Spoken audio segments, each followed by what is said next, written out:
I'm going to continue going through my storage boxes. There's a lot of bulk in these boxes, but every now and then there's a little piece of treasure. This is box 13. I'm not going to look at all the commons, or commons as I like to pronounce them, but I will take a quick look just because I want to catalog what it is that I have in these boxes. So I see here some seemingly random stuff. So I see some Return to Ravnica. I think I picked up a little of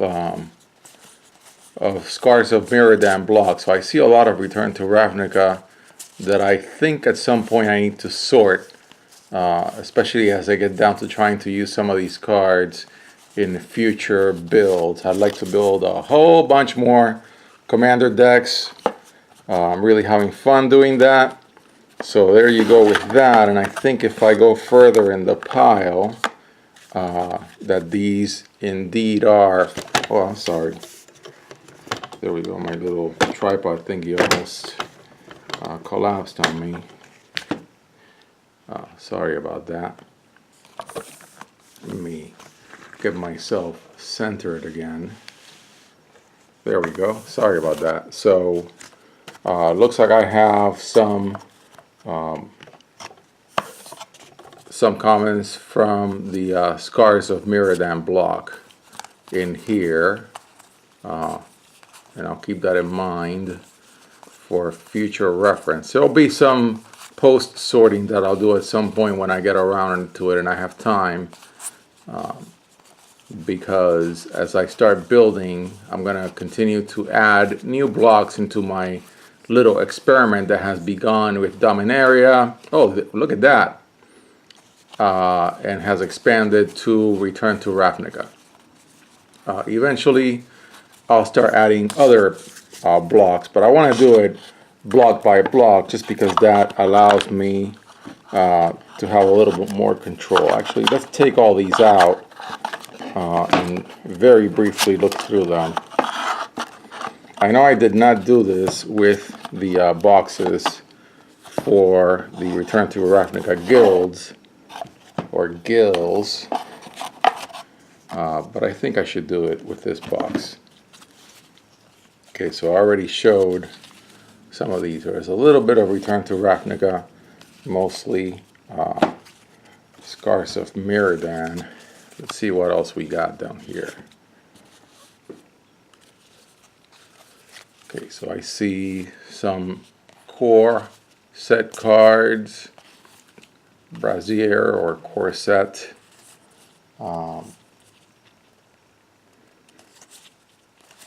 So yeah, I see some M12. I love M12, man. I wish I had bought a box of it when it was so cheap when it came off of standard.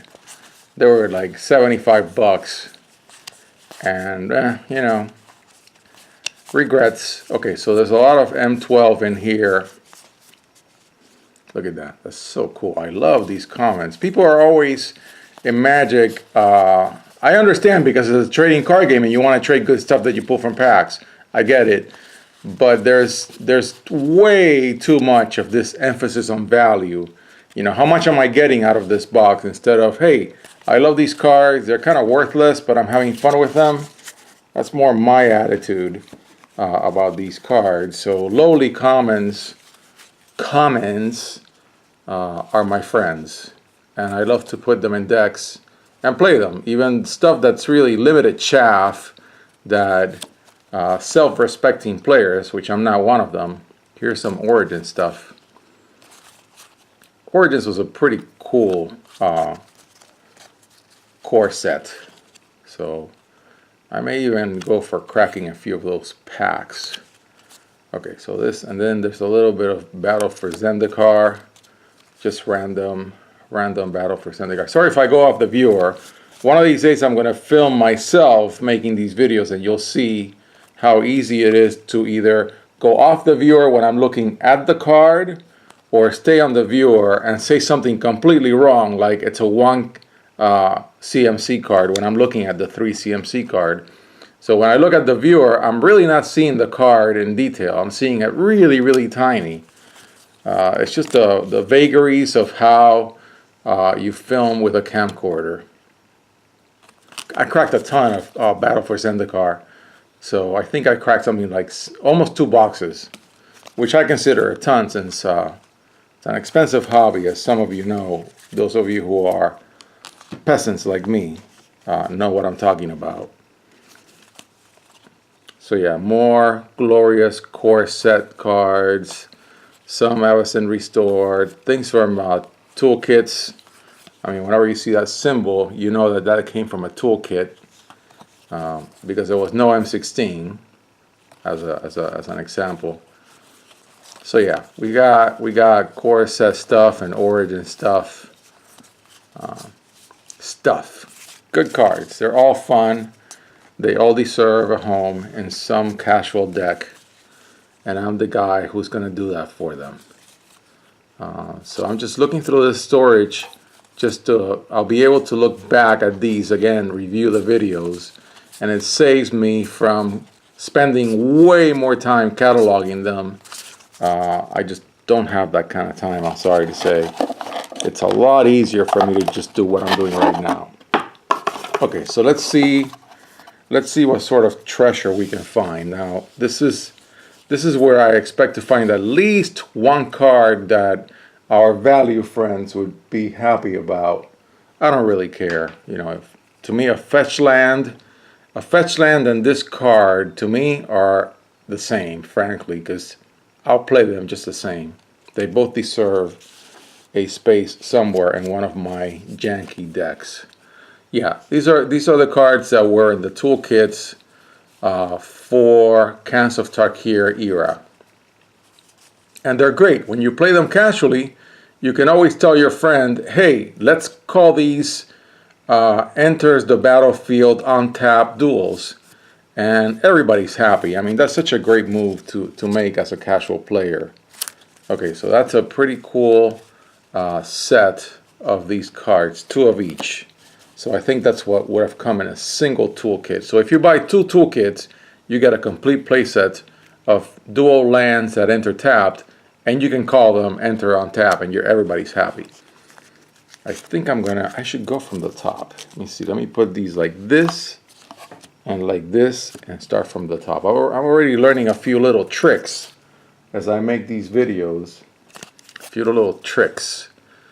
Okay, so there is a foil.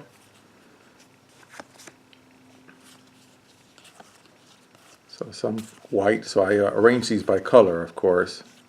There's a little bit of a mythic rare here. Some mythic rare action. Our friend Sarah Angel.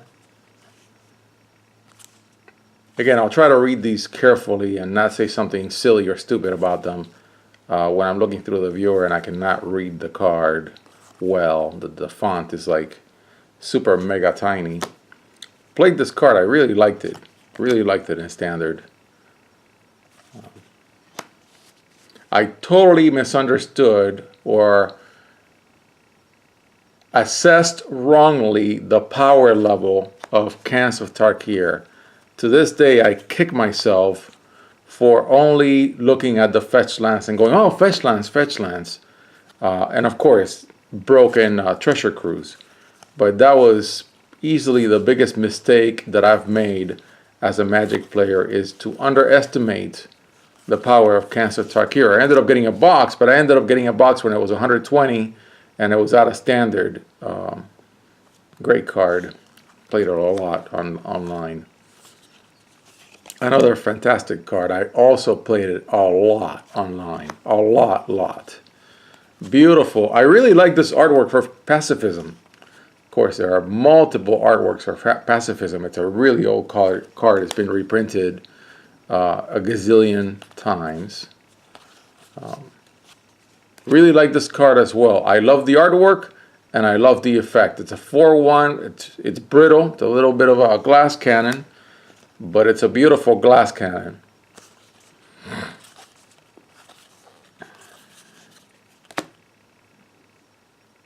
Okay. Another great card that I underestimated. Okay. Let's go through these.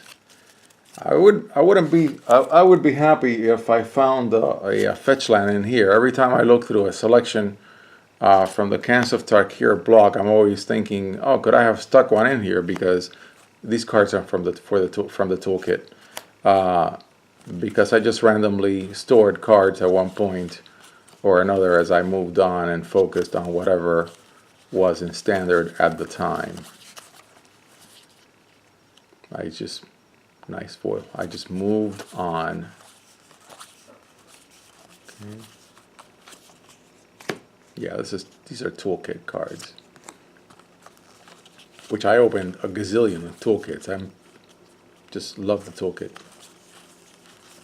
So simple, so cheap, $20. Every casual player's dream is the toolkit.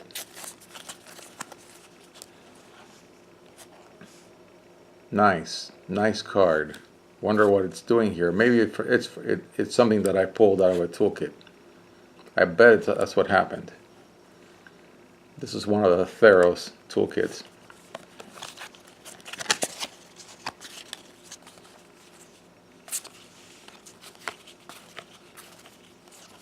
I remember at a pre-release opening this card, and that specific card was peeled. Like, I guess they have printed it in a hurry, and the design itself was like a peel, and it was peeling off. I'm sure I have that card somewhere. It's very curious.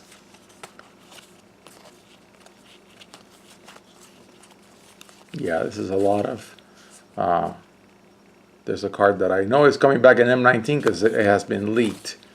People have been pulling M19 cards out of Dominaria packs. That's a nice card there, friends. Hello?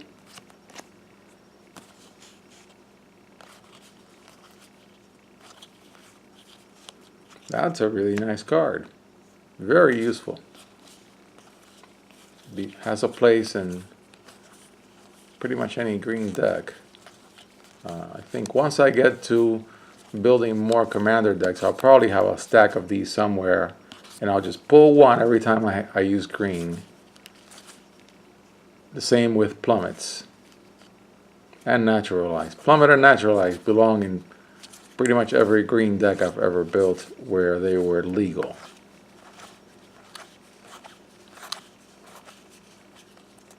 Yeah, this is a great card. Got reprinted in Kaladesh. Okay, are we done? I think we are.